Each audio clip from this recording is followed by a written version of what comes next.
నమస్కారం అండి. నా పేరు శ్రీనివాస్. నేను విలేజ్ వెల్ఫేర్ సెక్రటరీ పనిచేస్తున్నాను.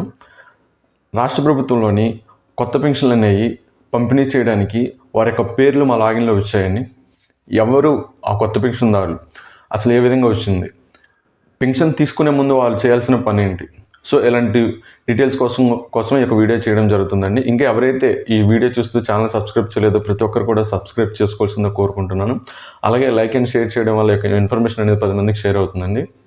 సో మనం టాపిక్లోకి వెళ్తే, రాష్ట్ర ప్రభుత్వం ఇటీవల ఒక 1 మంత్ బ్యాక్ అనేది ఒక సర్క్యులర్ రిలీజ్ చేసిందండి. అది ఏ విధంగా అంటే, స్పౌస్ పెన్షన్ అనేది 1 మంత్లోనే స్పౌస్ పెన్షన్ ఇవ్వాల్సిందిగా అని ఆదేశాలు జారీ చేసిందండి. సో ఆ విధంగా నవంబర్ 1, 2024 అప్పటి నుంచి ఎవరైతే చనిపోయారో వారి యొక్క పెన్షన్ అనేది వారి యొక్క భార్యలైనటువంటి వారికి పెన్షన్ బదిలీ చేయాల్సిందిగా ఆదేశాలు జారీ చేశారు. అది కూడా 1 మంత్లోనే. ఓకేనండి. ఆ విధంగా ఇప్పుడు ఈ నెలకు సంబంధించి గత నెల ఎవరైతే పెన్షన్ తీసుకోకుండా వాళ్ళ యొక్క డీటెయిల్స్ నమోదు చేసి డెత్ సర్టిఫికేట్ కానీ వారి యొక్క కావాల్సిన డాక్యుమెంట్స్ అన్నీ నమోదు చేస్తే, ఎవరైతే ఆ పెన్షన్ని స్పౌస్ పెన్షన్ కావాలనుకుంటున్నారో వారికి ఈ నెలలో కొత్త పెన్షన్లు అనేవి మంజూరయ్యాయి. ఓకేనండి. ఎవరైతే కిందటి నెల చనిపోయి వాళ్ళు ఆ నెల తీసుకోకపోతే మేము ఫీల్డ్ వర్క్లోకి వెళ్ళి వాళ్ళు చనిపోయారని మేము నమోదు చేసి డెత్ సర్టిఫికేట్ కానీ అవన్నీ వివరాలు తీసుకొని పెన్షన్ కోసం నమోదు చేయడం వల్ల ఆ యొక్క పెన్షన్ అనేది, అంటే ఈ మధ్యలో ప్రాసెస్ జరుగుతుందండి. సెక్రటరీ గారి వెరిఫికేషన్ అని, ఎంపీడీఓ గారు వెరిఫికేషన్ అన్నీ చేసిన తర్వాత వితిన్ 1 మంత్లోనే ఆ పెన్షన్ అనేది తన భార్య అయినటువంటి వారికి బదిలీ అవ్వడం జరిగింది. ఆ విధంగా కూడా కొన్ని పెన్షన్ అనేవి మా లాగిన్లోకి వచ్చాయి. ఓకేనండి. వితంతు పెన్షన్లు లేదా స్పౌస్ పెన్షన్లు అనేవి వచ్చినాయి. మెయిన్గా గుర్తుపెట్టుకోండి, నవంబర్ 1, 2024 తర్వాత ఎవరైతే చనిపోయారో వాళ్ళకి మాత్రమే, స్పౌస్ పెన్షన్కి ఎవరైతే అప్లై పెట్టుకున్నారో వారికి మాత్రమే ఈ కొత్త పెన్షన్ అనేవి మంజూరయ్యాయి. సో కొత్త పెన్షన్ మంజూరు అయ్యేటప్పుడు ఒక ఈకేవైసీ చేయాలండి. అంటే ముందుగానే పెన్షన్ తీసుకునే ముందు ఒక ఈకేవైసీ ప్రాసెస్ ఉంటుంది.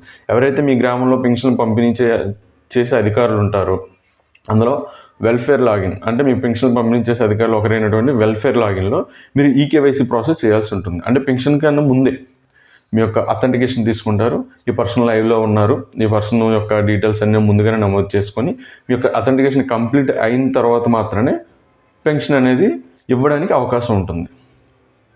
ఒకవేళ ఇప్పుడు మీరు అందుబాటులో ఉంటే ఇప్పుడైనా చేసుకోవచ్చు, లేదంటే పెన్షన్ ఇచ్చే ముందు ఈకేవైసీ చేసిన తర్వాత పెన్షన్లోకి మీ పేరు వస్తుంది.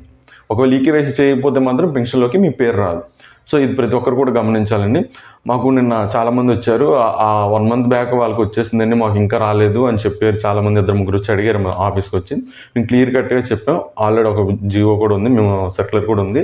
నవంబర్ 1, 2024 తర్వాత ఎవరైతే చనిపోయారో వారి యొక్క భార్యలకు మాత్రమే స్పౌస్ పెన్షన్ పెట్టుకోవడానికి అవకాశం వచ్చింది. వారికి మాత్రం ఇప్పుడు కొత్త పెన్షన్లు వచ్చాయి.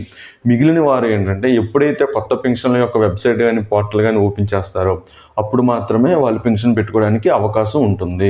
అందరితో పాటు పెన్షన్ పెట్టుకోవడానికి అప్పుడు వారికి అవకాశం ఉంటుంది. ఈలోపు నవంబర్ 1 చనిపోయిన ఎవరికైనా సరే ఆటోమేటిక్గా ఈ మంత్ వచ్చేస్తుంది. సో ఈ యొక్క విషయాన్ని ప్రతి ఒక్కరు కూడా గమనించగలరు. ఎందుకంటే రీసెంట్గా వాళ్ళ హస్బెండ్ ఎక్స్పైర్ అయిపోయి నెక్స్ట్ మంత్కి పెన్షన్ వచ్చింది, మాకు రాలేదని చాలామంది కంగారు పడ్డారు. ఉన్న సర్క్యులర్ ప్రకారం ఆ విధంగా ప్రాసెస్ జరిగింది కాబట్టి వీళ్ళకి ముందుగానే వచ్చింది. నవంబర్ 1, 2024 ముందు చనిపోయిన వాళ్ళకి మాత్రం వాళ్ళకి ఇంకా కొత్త లాగిన్ ఎప్పుడైతే ప్రతి ఒక్క పెన్షన్ ఎప్పుడైతే అప్లై చేసుకుందాం లాగిన్ ఇస్తారో అప్పుడు మాత్రం వాళ్ళకి అవకాశం ఉంటుంది. అప్పుడు మాత్రమే పెన్షన్ పెట్టుకోవడానికి పాసిబిలిటీ ఉంటుంది. సో మెయిన్గా మాత్రం మీకు మర్చిపోద్దండి, పెన్షన్ తీసుకునే ముందు మాత్రం ఈకేవైసీ ప్రాసెస్ అనేది ఒకటి చేయాలి. ఎవరైతే ఇప్పుడు కొత్తగా పెన్షన్లు వచ్చాయో వారికి, అంటే స్పౌస్ పెన్షన్స్ వారికి మాత్రం ఖచ్చితంగా ఈకేవైసీ, పెన్షన్ తీసుకునే ముందు ఈకేవైసీ చేయించుకోండి. తర్వాత ఆటోమేటిక్గా మీ పేరు అనేది పెన్షన్ పంపిణీ అనే లిస్టులోకి మీ పేరు వచ్చేస్తుంది. సో ఈ యొక్క విషయాన్ని ప్రతి ఒక్కరు గమనించగలరు. అలాగే ఎవరైతే స్పౌస్ పెన్షన్ కోసం వెయిట్ చేస్తున్నారో 1 మంత్ నుంచి వాళ్ళకి ఒక వీడియో షేర్ చేయండి. ఖచ్చితంగా ఈకేవైసీ చేసుకోమని చెప్పండి. సో ఇలాంటి మోర్ అప్డేట్ కోసం, వీడియోస్ కోసం ఈ యొక్క ఛానల్ లైక్ చేయండి, షేర్ చేయండి, సబ్స్క్రైబ్ చేయండి. నమస్కారం.